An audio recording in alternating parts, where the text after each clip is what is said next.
आशा करता हूं आप सब बहुत अच्छे होंगे। मेरा नाम है सिद्धांत अग्निहोत्री, स्टडी ग्लोस पे आपका बहुत बहुत स्वागत है। आज मैं आपको एक दिल तोड़ने वाली कहानी बताऊंगा दोस्तों। फर्ज करिए कि आप अपने घर पे हैं, आपको पुलिस उठा के ले जाती है, आपका 1 साल गया, 10 महीने का आपको लगा छूट जाएंगे, 1 महीना चला गया, 10 साल चले गए, 15 साल चले गए और आपको पता लगता है कि ओ माई गॉड, आज मैं रिहा हो रहा हूं और आप गुनाह जो आपने किया वो साबित ही नहीं हुआ। आपने जो गुनाह नहीं किया उसके लिए फर्जी में आप जेल में बंद थे। आपकी जिंदगी की बैंड बज गई, आपकी हेल्थ की लग गई, आपकी पर्सनल लाइफ की लग गई, बर्बाद हो गए आप। बाहर आते हैं, पुलिस अपने रास्ते, इंडियन क्रिमिनल जस्टिस सिस्टम चंगा सी, कौन कॉम्पनसेशन देगा? कोई नहीं, दिन गिनिए बस। ये हालात है दोस्तों आज हमारे। अमेरिका में, यूके में तगड़ा कॉम्पनसेशन मिलता है कि आप कैसे हमारे ऊपर जबरदस्ती आपने हमको अरेस्ट कर लिया, लेकिन यहां कुछ नहीं है ऐसा। तो हम आज अंडर ट्रायल्स की बात करेंगे। बहुत ही अच्छा एडिटोरियल था टाइम्स ऑफ इंडिया का, डिप्रेसिंग करने वाला था। 3 प्रोफेसर्स की हम बाद में बात करेंगे, दिल्ली के, कोल्हापुर के और नागपुर के। अब इन्होंने as an under trial jail में अच्छा खासा वक्त बिताया। ये बाहर आए। अब जब ये बाहर आए, इनके खिलाफ घंटा मिला, कुछ भी नहीं मिला, नो सबूत। ये बाहर आ गए, इनकी हालत खराब, बैंड बज गई। लेकिन अब इनको इंसाफ कौन देगा? पिछले साल मैंने एक लेक्चर किया था। एक आदमी SC ST एक्ट में वो फंसता है, रेप केस उसके ऊपर लगता है, एक महिला रेप केस लगाती है। 20 साल बाद ये फैसला आता है कि उसने रेप ही नहीं किया था, उसको झूठा फंसाया गया है। आप समझ सकते हैं कि एक इंसान के 20 साल बर्बाद हो जाते हैं और किसी को कोई फर्क नहीं पड़ रहा है।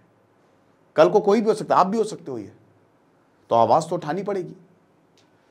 GN साई बाबा का केस, बॉम्बे हाई कोर्ट ने इनको एक्विट कर दिया है। UAPA में ये अंदर गए थे, unlawful activities and prevention act में। इसके बाद 2017 में इन्होंने अपील की थी बॉम्बे हाई कोर्ट में, और आज जाके फैसला आया है कि भाई इनके खिलाफ तो कोई सबूत ही नहीं है, आपने इनको कैसे अरेस्ट कर दिया? माओइस्ट, ऐसा बोला जा रहा था कि इनके माओइस्ट से लिंक है, फिजिकली डिसेबल्ड है ये, माओइस्ट की नक्सलवादियों को ये मदद करते हैं, ये स्ट्रैटेजी बनाते हैं। 5 और लोगों को इनके साथ गिरफ्तार किया गया था।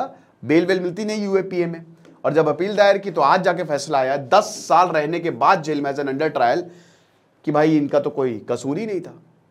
अब इनको कॉम्पनसेशन कौन देगा? ये बता रहा है कि मैं तो बिना पढ़ाए रह नहीं सकता, मैं तो एक टीचर हूं, मुझे तो टीचिंग करनी है।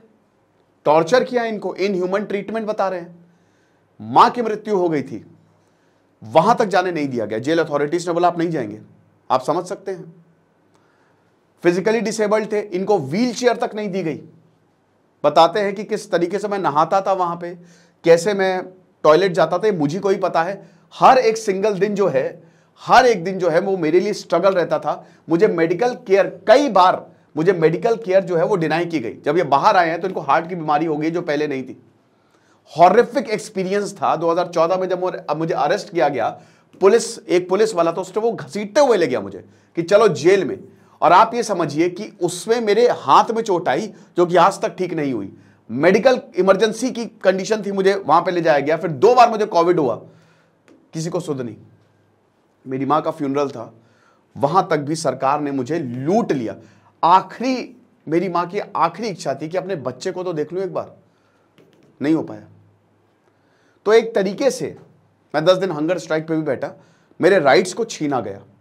शोमा सेन के साथ भी यही हुआ। भीमा कोरेगांव केस में इनको गिरफ्तार किया गया था। 66 साल के हैं ये। अभी सुप्रीम कोर्ट ने 5 अप्रैल को इनको भी बेल दे दी और बोला कि इनके खिलाफ भी कोई एविडेंस तो मिला ही नहीं है, तो आपने इनको कैसे गिरफ्तार किया? तो एक तरीके से this is the miscarriage of justice. और ऐसे ढेरों केसेस आपको मिल जाएंगे जब लोग आपको सालों साल जेल में दिखेंगे एज एन अंडर ट्रायल। अभी एक मूवी आई थी, वो कौन, शिल्पा राज कुंद्रा की, वो आप देखिएगा, उसमें अंडर ट्रायल की स्थिति क्या है। एक बहुत अच्छी राजपाल यादव की मूवी अंडर ट्रायल करके, आप वो मूवी देखिएगा। जेलों की स्थिति क्या है ये बताते हैं। बुरी हालत है दोस्तों, भरे हुए हैं, ठसे पड़े हैं। कॉन्विक्ट हो तो अलग बात है। यहां तक दोस्तों मधुर भंडारकर की बहुत अच्छी मूवी थी जेल, लेकिन सबसे शानदार शॉशैंक रिडेम्पशन, वो तो देखिएगा भाई। जितनी सजा नहीं होती, एक केस ऐसा आया था कि भाई जितनी सजा नहीं है केस में, उतने से ज्यादा समय तो मैं अंडर ट्रायल काट चुका हूं। इससे अच्छा तो सजा ही हो जाती भाई। कबूल कर लिया होता तो सजा ही में कम से कम छूट जाता मैं।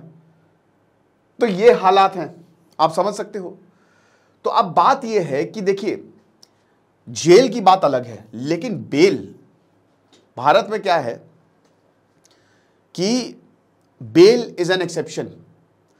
बेल तो दीजिए ना, कोई अंडर ट्रायल है, अगर बेल मिल सकती है, अगर मान लीजिए कि उसके पास ये प्रावधान है, और अगर आपको मजिस्ट्रेट इसमें मेन जज होता है, मजिस्ट्रेट को लग रहा है तो आप बेल दीजिए उसको, क्या ही दिक्कत है। बेल ना देना भी, अब देखिए ये सब मैंने क्या बताया कि कई बार आप सब हर किसी को तो बेल दे नहीं सकते, लेकिन अगर जज को लग रहा है कि हाँ ये केस वैसा नहीं है तो बेल दी जा सकती है, ठीक है ना। ये केस बड़े एक्सट्रीम थे, भीमा कोरेगांव केस हो गया, यूएपीए, माओइस्ट, ये केस बड़े एक्सट्रीम थे, ठीक है ना। तो लॉ कमीशन के एक्सपर्ट्स ने यही बोला है कि भाई देखिए ये इंडियन क्रिमिनल जस्टिस सिस्टम में दिक्कतें हैं। ये शोमा सेन की बात करें तो भीमा कोरेगांव केस में ये अरेस्ट हुई थी, 6 साल इन्होंने जेल में काटे, और कोर्ट ने बोला कि कोई भी एविडेंस मिला ही नहीं। अनोखी लाई, माइनर, यहां पे एक भोपाल में एक मर्डर कर दिया था माइनर को, उसमें ही अरेस्ट हुई, 11 साल जेल में काटे, इनको मौत की सजा हुई, डीएनए एविडेंस मैच ही नहीं किए, बोला कि नो ये तो गलत इनको दे दिया गया है। जीएन साई बाबा, जो मैंने आपको बताया कि कोर्ट ने बोला कि कोई एविडेंस नहीं मिला है, यानी कि कॉन्विक्ट तो हुआ ही नहीं। अब देखिए आप यहां देखिए भारत में लोगों को फर्क नहीं पड़ता, आप जेल गए तो मतलब आप मुजरिम हो, आप क्या पुलिस आई तो सब ऐसे देखते अरे पुलिस आई है, फर्क नहीं पड़ता। पासपोर्ट में दोस्तों मतलब बनाया था मेरे परिवार में, तो पुलिस आई, अब वो वेरिफिकेशन के लिए आती तो सब ऐसे अरे पुलिस आ गई। तो भारत में दिक्कत है, भारत में भयानक कमी है, भारत में लोग अवेयरनेस नहीं है, भारत में रिसर्च लोग करते नहीं है, जिसकी वजह से प्रॉब्लम बहुत ज्यादा, और इसीलिए इसके खिलाफ कोई आवाज नहीं उठाता है। अरे ठीक है यार, लेकिन जब खुद पे पड़ती है ना तो बैंड बज जाती है, और किसी के भी पड़ सकती है। ये आप समझ सकते हो, पुलिस क्रिमिनल जस्टिस सिस्टम हमारे लिए है, ठीक है। एनसीआरबी की रिपोर्ट की अगर बात करते हैं तो भारत की 13,500 जेल्स है, जिसमें 75% अंडर ट्रायल्स भरे पड़े हैं, 25% खाली कॉन्विक्ट्स हैं। 13,09,000 में लगभग 4,34,000 अंडर ट्रायल्स हैं। और एक बहुत दिक्कत की बात यह है कि जो आधे से ज्यादा है वो 18 से 30 साल के बीच में है, ये आप देख सकते हैं। कॉन्विक्ट्स खाली कितने हैं? 1,29,000, 13 लाख मैंने बोला, 1,29,000 है, 39,000 है, और जो अंडर ट्रायल्स है वो 4,34,000 है, यानी कि जो अंडर ट्रायल्स है वो 4 गुना ज्यादा है कॉन्विक्ट से।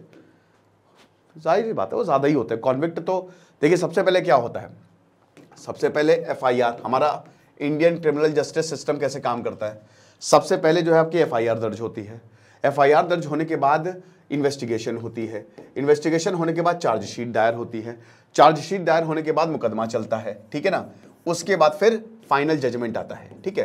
तो ये लंबा प्रोसेस होता है, तो इसमें कई बार टाइम लग जाता है, और जजेस की भी कमी है, कोर्ट्स में भी कमी है, तो कहीं ना कहीं ये बैकलॉग बहुत ज़्यादा हो जाता है। तो आप देख सकते हैं कि 50% 18 से 30 साल है, 30 से 50 साल में 40% आ जाता है, यानी कि 18 से 50 साल में जो वर्किंग पॉपुलेशन है, अगर आप इन दोनों को मिला दो तो 80% तो आप 90% तो आपके 18 से 30 साल, 18 से 50 साल के लोग हो गए, और 18 से 64 साल तो वर्किंग एज होती है, ये चीज़ है। तो लगभग 3,26,000 जो इनमेट्स हैं जिनके आईपीसी पे ऑफेंस, मतलब कोई ना कोई आईपीसी की धारा इनके ऊपर लगाई गई है। हाईएस्ट नंबर ऑफ कॉन्विक्शन जो है, आप ये समझिए कि कॉन्विक्शन कम है, अंडर ट्रायल ज़्यादा है, कॉन्विक्ट कम हो रहे हैं, यानी कि उनके ऊपर गुनाह प्रूव नहीं हो रहा है, तो यानी कि वो बेकसूर हैं। तो अगर वो बेकसूर है तो बड़ी बात यह है कि जब ओवरऑल कॉन्विक्शन रेट जो है वो 35% के अंदर है, तो बाकी लोग कर क्या रहे हैं? बाकी 65% लोग तो बेगुनाह है ना, उनको तो ज़बरदस्ती रखा हुआ है। तो अब यहाँ पे अमाउंट अगर आप बात करते हैं कॉम्पनसेशन, ज़बरदस्ती आप गए तो आपको 2 लाख रुपए तक मिलता है, पर दोस्तों ये बहुत कम है और ना ही लोग इसको लेते हैं। लोगों को लगता है कि भाई छूट गए, जान बची तो लाखों पाए, लौट के बुद्धू घर को आए, ठीक है, तो छूट गई, यही हमारे लिए बहुत सही है। आपको याद होगा ये मैंने भी किया था, बड़ी गुस्सा आई थी मुझे जब 2017 में 2017 में 17 लोग जो हैं वो चीयर कर रहे थे पाकिस्तान के लिए, इनको गिरफ्तार किया गया था, ठीक है। तो देश के गद्दारों को इस तरीके के जो ऐसे जो है वो नारे लगे थे। अब यहाँ पे ये 6 साल तक जेल में थे एज एन अंडर ट्रायल, बाकी इनको डिस्ट्रिक्ट कोर्ट में एक्विट कर दिया गया। ऐसे एक प्रोफेसर साहब थे, जब अब 5 अगस्त को black day of Jammu and Kashmir ये लिखा इन्होंने, इनका नाम था जावेद अहमद हजाम, इनको भी गिरफ्तार किया गया।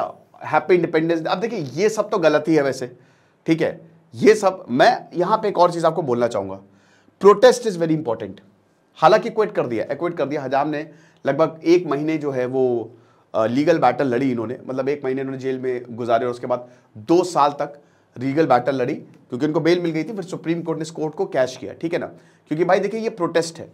अब प्रोटेस्ट जो होता है ना वो हमारे यहाँ सबसे इंपॉर्टेंट है, आप प्रोटेस्ट कर सकते हो, ठीक है ना, लेकिन हाँ ऐसी चीज़ों से हमको बचना चाहिए, ठीक है ना, क्योंकि ये तो फिर एंटी नेशनल हो गया एक तरीके से। तो यहाँ पे आर्टिकल 370 जो इन्होंने बताया कि भाई स्टेटस जो है वो चेंज किया जम्मू और कश्मीर का, तो कोर्ट ने एक्विट कर दिया कि भाई देखो यहाँ पे अगर हर प्रोटेस्ट या क्रिटिसिज्म जो है अगर स्टेट की बात करें तो अगर वो ऑफेंस हो जाएगा तो फिर तो हमारा तो दिक्कत हो जाएगी। सेक्शन 153A के तहत अगर आप हर एक चीज को ऑफेंस मारोगे, कोई अगर आपकी बुराई कर रहा है, तब तो ये तो essential feature of the constitution है ना क्रिटिसिज्म, क्योंकि जब तक हम क्रिटिसाइज नहीं करेंगे तब तक ऐसे तो आपके पास एब्सोल्यूट पावर आ जाएगी, हाँ तो कुछ भी कर सकते हो। तो ये हमको समझना चाहिए। तो इसीलिए जो हजाम साहब है उनको रिहा कर दिया गया कि भाई क्रिटिसाइज कर रहे थे, इसमें कौन सी दिक्कत है, ये चीज है, फ्रीडम ऑफ एक्सप्रेशन है। तो कोर्ट ने ये ऑब्जर्व किया कि सबसे पहली बात तो पुलिस को एजुकेट करने की जरूरत है, फंडामेंटल राइट्स क्या हैं, फ्रीडम ऑफ स्पीच क्या। जैसे जीएन साईं बाबा को घसीटते हुए पुलिस ले गई तो बहुत गलत है, ठीक है ना, इस तरीके से तो ये तो राइट्स आपको दिए नहीं है। कोविड में हमने देखा कि पुलिस ने बहुत अच्छा काम भी किया, लेकिन एक हमको और चेहरा नजर आया, बहुत खौफनाक चेहरा, कि सब्जी वालों के ठेले पलट रहे हैं या डंडे मारते हुए दिख रहे। आईएएस सर, एक आईएएस थे, उन्होंने ऐसे फोन लिया, ऐसे पटक दिया, त्रिपुरा के आईएएस थे, शादी में गए फाड़ फूड़ के। तो ये सब भाई नौकर हो आप, नौकर, आप समझ सकते हो, पब्लिक सर्वेंट हो, लोगों के सर्वेंट हो, बाप नहीं हो। तो ये समझना चाहिए यहाँ पे लोगों को, पुलिस को समझना चाहिए। पुलिस बहुत अच्छी भी है, खराब भी है, खराब नहीं होना है, आपको अच्छी ही होना है क्योंकि आप लोगों के लिए काम कर रहे हो। तो यहाँ पे जितने भी केसेस हैं, जो पुलिस है ना ही प्रोसिक्यूशन है, वो इंट्रोस्पेक्ट करती है कि आखिरकार सच्चाई क्या, और ना ही लोग हैं। लोगों ने बस कहा कि हाँ भाई गलत है तो गलत है, मीडिया ने चला कि ऐसा हो रहा है तो गलती है। भाई जरूरी नहीं है ना, कल को आपको भी पुलिस उठा सकती है, कल को आपको ऊपर मुकदमा चल सकता है, तो फिर कैसे होगा। अब उस समय तो बहुत थू थू होती है, आज एक्विट हुआ है, कोई बात कर रहा है, आज ये जेल से छूट गए, कोर्ट ने बोला कि कहाँ है सबूत दिखाओ, आप नहीं दिखा पाए, नहीं जुटा पाए साक्ष्य, ये चीज़ है। अब यूएपीए में आपको बता दूं कि बेल बहुत ही डिफिकल्ट है, जैसे पीएमएलए में बेल डिफिकल्ट है बहुत ज़्यादा, 2017 में जो अमेंडमेंट हुआ, वैसे ही यूएपीए में भी जो लास्ट अमेंडमेंट हुआ था उसमें बेल काफ़ी ज़्यादा डिफिकल्ट है। 24,000 लोग अक्यूज हैं, 5,027 जो हैं 2016 से लेकर 2020 तक एक केस इनके ऊपर रजिस्टर हुआ था। डेटा ये बताता है, राज्यसभा में जब ये सवाल पूछा गया, कि 212 लोगों को ही खाली कॉन्विक्ट किया गया है और 368 को एक्विट कर दिया गया है, समझ रहे हो, और बाकी 98% जो कि इस समय बंद है यूएपीए के तहत। मतलब अगर आप इससे पूरा कंपेयर करो, 24,000 की अगर बात करो, इससे अगर कंपेयर करो तो ये तो खाली 500 है, यानी कि 98% या तो अभी जेल में बंद है या अंडर ट्रायल है, मतलब वही अंडर ट्रायल है, कोई मुकदमा नहीं है, बस फर्जी, डेंजरस है ये। तो अभी ये जो नागरिक है उनके राइट्स का हनन है, आप समझ सकते हो, क्योंकि आप ये समझिए कि आर्टिकल 21 के तहत आपको राइट है, फ्रीडम ऑफ एक्सप्रेशन है, जीने का अधिकार है, तो ये तो फंडामेंटल राइट्स पे सीधा हमला हो गया, ये चीज है। अब देखिए 15 अक्यूज्ड को यहां पे गिरफ्तार किया, मतलब 15 जो अक्यूज्ड थे भीमा कोरेगांव केस में जो वायलेंस हुई थी उसमें यहां पे गिरफ्तार किया गया। अब इसमें भी 6 अक्यूज्ड को बेल मिल गई, 4 से 5 साल उन्होंने बिताए। प्रीस्ट स्टैन स्वामी जो हैं 2021 में कस्टडी में ही मर गए, 5 साल के बाद बेल मिली, ये चीज है। तो अब बड़ी बात यह है कि कैसे रॉन्गफुल प्रोसिक्यूशन को कर्ब किया जाए। देखिए यहां पे जो अमित देसाई है वो बताते हैं कि सबसे बड़ी बात यह है कि यहां आपको यह देखना पड़ेगा कि इंसान वाकई में उसको जेल भेजना है इसके तहत, क्या वो रिस्पॉन्सिबल जो केस आया है, क्या जो इन्वेस्टिगेटिंग एजेंसी, इसमें देखिए कि सबसे पहले तो इन्वेस्टिगेटिंग एजेंसी को देखना पड़ेगा, जो इन्वेस्टिगेटिंग एजेंसी है।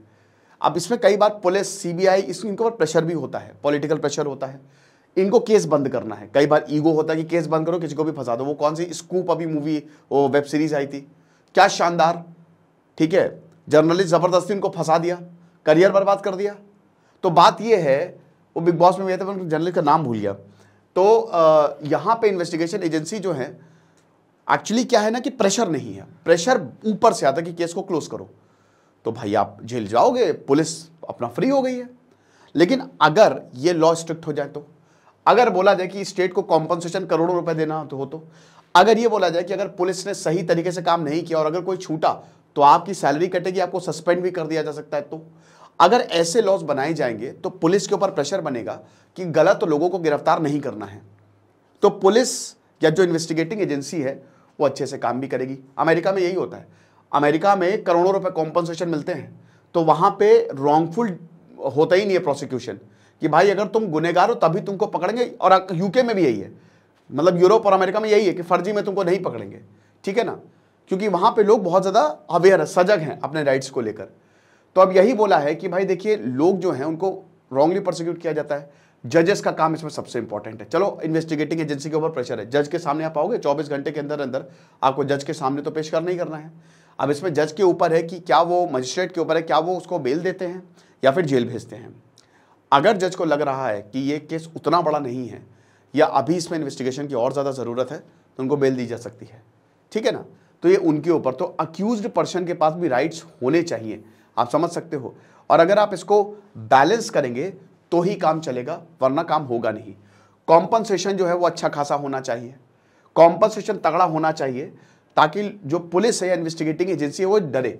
यहां पे बोला है कि अगर मान लीजिए कि जो लोग जिनको अक्यूज मतलब जो एक्विट कर दिया जाता है, ठीक है ना, उसको कंसीडर ही नहीं किया जाता, ये दिक्कत है। मतलब वही बात है ना कि बस छूट गए, जान बची तो लाखों पाए। लोगों को लगता है कि अरे छोड़ो यार, लंबा प्रोसीजर है, कौन ज्यादा केस करे।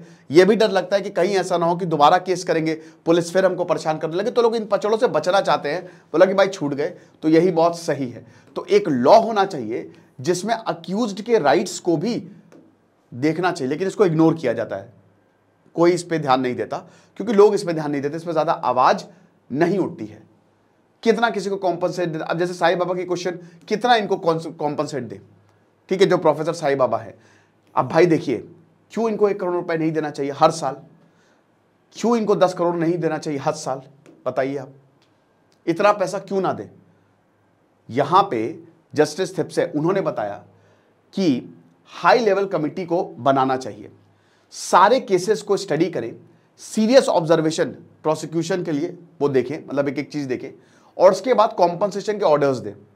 वो पूरा देखें कि आखिरकार ये जो इंसान है ये छूट गया है इसके ऊपर, मतलब क्योंकि देखिए अब जो हो गया सो हो गया, अभी तो बहुत सारे लोग जो है वो बाहर हैं। कॉम्पनसेशन की जब बात आएगी तो अगर जो जिसको जेल भेजा गया, कितना लॉस हुआ है, उसका रोजगार से कितना लॉस हुआ है, पर्सनल लेवल पे फैमिली में कितना लॉस झेला है, दिक्कत कितनी ज्यादा आई है, क्योंकि एक बार कमाऊ इंसान चला गया तो फैमिली तो गई, कोई मदद करने तो आता नहीं है। तो ये कितना लॉस हुआ है, और एक बार आप जेल चले गए तो आपको नौकरी भी नहीं मिलती है, ठीक है। तो इस हिसाब से कॉम्पनसेशन मिलना चाहिए। ये कमेटी अगर करेगी तो बहुत ज्यादा है, और इसको बाइंडिंग बनाए, आप समझ सकते हो, इसको एवरीथिंग जो है वो बाइंडिंग हो, रिकमेंडेशन इग्नोर किए गए।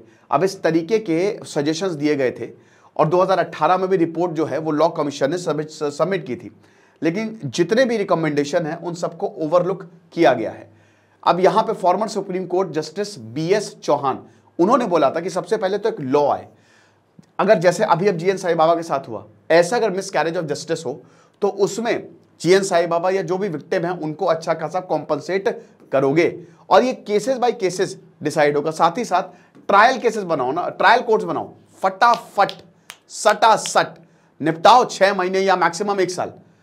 अब देखिए स्पेशल कोर्ट्स हैं तो वो वहां पे फैसला बहुत जल्दी आता है, लेकिन अगर आप नॉर्मल कोर्ट्स में चले गए तो ट्रायल कोर्ट्स जो है वो बहुत ज्यादा जरूरी है। साथ ही साथ यहाँ पे मान लीजिए कि जो एक्विट हुआ है और जबरदस्ती उसको जेल में बंद रखा गया है तो वो क्लेम के लिए फाइल कर सकता है। कमेटी ने बोला था कि सबसे पहले तो 25,000 से 50,000 तुरंत, जो 6 महीने तक, ये 6 महीने से ज्यादा जो जेल में बंद हैं उनको इतना तो कॉम्पनसेशन मिलना ही चाहिए, और उसके बाद देखना चाहिए कि उनको लॉस कितना हुआ है, प्रॉपर्टी, हेल्थ, अपॉर्चुनिटी, फैमिली को लेकर कितना लॉस हुआ है।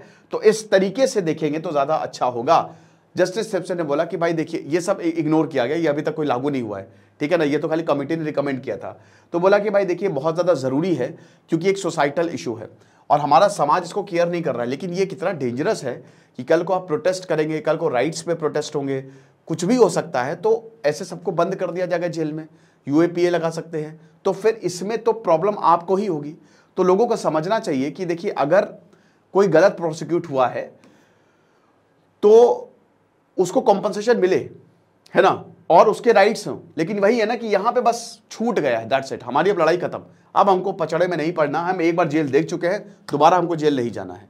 लेकिन राइट्स को बताना बहुत ज़्यादा ज़रूरी है, और जब तक गुस्सा नहीं होगा इसके खिलाफ तब तक कैसे होगा। तो एडवोकेट हेगड़े ने यही बोला कि देखिए, जो जिनके पास लीगल बैटल के लिए ज़्यादा टाइम नहीं है, या लोगों को लगता है कि छोड़ो यार लीगल बैटल कौन लड़े, और मैक्सिमम लोग इंडिया में यही लगता है, ठीक है, कोई भी हो भाई, वो समझदारी का भी फैसला होता है, लेकिन अगर आप थोड़ा सा डेप्थ में जाओ तो बहुत ज़्यादा समझदारी का फैसला नहीं है, क्योंकि आपका राइट है, ठीक है ना भाई। नंबी नारायण जो है वो कितनी लंबी बैटल लड़े, उनको गिरफ्तार किया गया ज़बरदस्ती, उनको साइंटिस्ट थे, जासूसी के ऊपर आरोप लगाए, वापस आए, उन्होंने केस मारा और अच्छा खासा कॉम्पनसेशन मिला, बोला कि आप पैसे दो उनको। तो इस तरीके का आपको बनना पड़ेगा, आपको तगड़ा बनना पड़ेगा। तो ज़्यादातर जो एक्विट हुए हैं उनको लेने ही नहीं है कि भाई देखो बस हम फ्री हैं, अब इससे ज़्यादा हमने को नहीं करना है। तो आप ये समझिए कि ये डेंजरस है, ये डर का माहौल है, और कहीं ना कहीं सरकार और जुडिशरी को सोचना पड़ेगा ये, और लॉ भी बनाने पड़ेंगे कॉम्पनसेशन के। तो ये लेक्चर था, आई होप आपको समझ में आया होगा। हालांकि जो जेल है, जो प्रिजन है, वो स्टेट सब्जेक्ट होता है, राज्य इस पे लॉ बनाते हैं। खुश रहिए, पढ़ते रहिए। देश सिद्धांत तक न्यूज़, साइनिंग ऑफ। आपका क्या सोचना आप मुझे कमेंट बॉक्स में जरूर बताइएगा। Thank you so much.